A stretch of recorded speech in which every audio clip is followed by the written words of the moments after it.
Hi everybody, this is Dr. Stu Weiss. I'm an emergency doc here in New York City. And I've done a YouTube channel to answer questions that I've been getting to give people science-based practical information about COVID-19. So let's get to today's question. Actually, I have two questions today in my list of questions. The first question actually comes from Cassandra in Leeds, England. And her question is, what's the difference between an ER doc and my family doc? Emergency docs seem to know, like they know everything.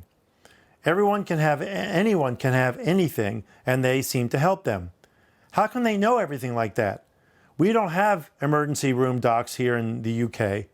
Please describe what's the difference. Well, that's a great question, Cassandra. And let me answer that, and then we'll get to our other question today. So here in the United States, emergency docs are folks that are trained to work in emergency departments, which is called casualty departments over in the UK, right? And our job is to evaluate and stabilize any type of emergency medical problem that comes into the hospital. So during this COVID-19 crisis, emergency docs and emergency departments and nurses and therapists and everybody that makes the emergency department function, they are the front lines in the COVID-19 fight, because everybody that comes into the hospital more or less comes through the emergency department. So there's a lot of my colleagues are out there working very hard in the United States and around the world to stabilize patients and make sure that we help as many people as we possibly can. So I just want to say thank you to all of the emergency docs and nurses, and even the folks that clean the emergency department, the folks that take out the garbage, the folks that provide food service, everybody that makes the emergency department function. My hat's off to you. Without what you do, I couldn't do my job as an emergency doc. So thank you very much. Let's get to our other question for today. Great question, Cassandra. Thank you so much. This comes from Sharon in Nashville, Tennessee. Dr. Stu, what can I do to protect myself from coronavirus? I wash my hands like they say, but I can't stop breathing. I keep my distance from people, but somehow I'm going to make a mistake and touch the wrong thing or breathe in the wrong air. I'm terrified to get this. I just can't stay home forever. Wow, Sharon. That's a great question. And, you know, I've been stuck in my home as well.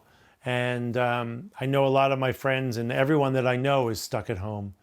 We've been doing this now for not that long, and it feels like forever.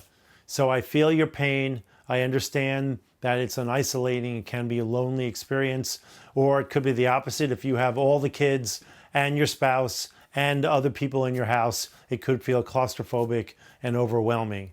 There's a lot of emotions going on right now, so I understand it. The question is how to keep yourself safe. Good question. There's a couple of techniques from public health that we can use, that I use when I walk down the streets. And it's actually, although it's pretty deserted here in New York, it's kind of like a ghost town sometimes, which is really unnerving. One of the things that I do is maintain 6 feet of distance between me and everybody else.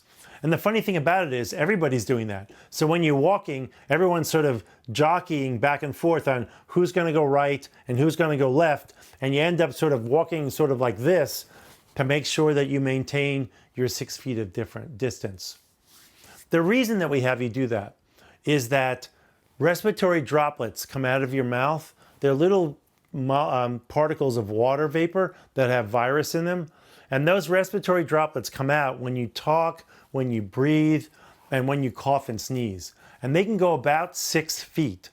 So that's why we say keep 6 feet away from people, and then you can't get their respiratory droplets. You can't breathe them in, right? The other thing is, the other way of getting the virus, besides breathing in respiratory droplets, the other way is actually touching something and then having your fingers be contaminated and then touching your mouth or your nose or your eyes. And that's directly taking the virus and putting it into your body. So that's the idea about washing your hands very frequently, washing your hands for 20 seconds. That's really important. You must wash your hands with soap and water, wringing them like this. This kind of mechanical movement plus the soap and water gets off the germs and kills them. So you want to do this for 20 seconds every time you touch something that could be contaminated.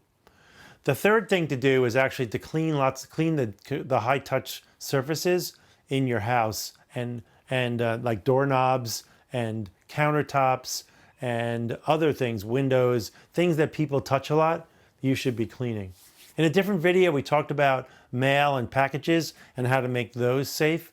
So take a look at that video and you can listen to that on how to make your mail and packages safe.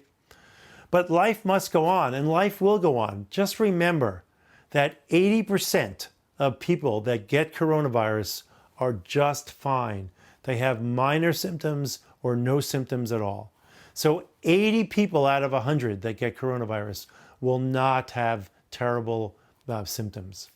Now, that still leaves 20% of the population that will end up having respiratory symptoms or end up needing hospitalization, which is a large amount of people, which is why we're so concerned.